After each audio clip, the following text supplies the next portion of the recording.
Hello everyone, this is my mini habitat. So I sampled from Beulah Bog for two reasons. The first reason is because I commute to school, so this bog was pretty close to my house, so it was just a little bit more convenient sampling wise. And secondly, I thought it'd be a cool environment to sample from because when you first walk in, it's a lot of upland forest, but then as you move down the trail, it like moves to more wetland. So you see a lot of sphagnum moss, a lot of pitcher plants, and then when you get to the bog itself, it's a relatively shallow bog, but it's surrounded by grasses like cotton grass and a lot of sedges. So yeah, that's my sample location.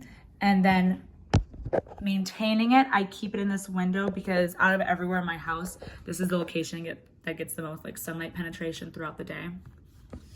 I've had this for probably like 5 days.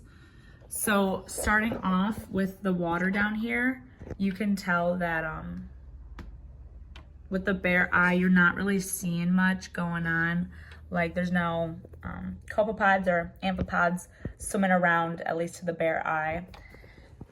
And when we move up to the mud, you can see there's tons of grasses in here, just from the surrounding grasses, actually at the bog.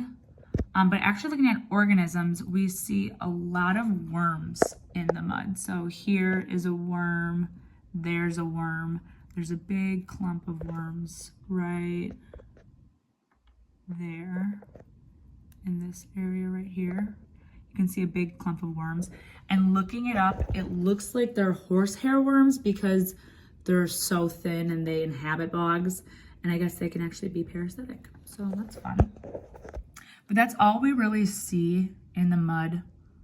Got a lot of oxygen bubbles all throughout, which is good, meaning that whatever's in here is probably not gonna die on me.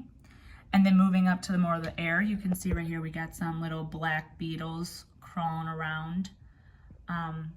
We also see them, we also have some leaves sticking out, but you also see the little black beetles walking along this top surface of the mud. Something I missed is we see a lot of algae growth, which is also good, some food for them to survive while in here. And then one really cool thing is I think I got a little salamander. It's so hard to see with the condensation buildup, but here's like its tail, and there's its eye right there. So it's hard to tell without opening the top and with the condensation, but I think we get a little salamander in there.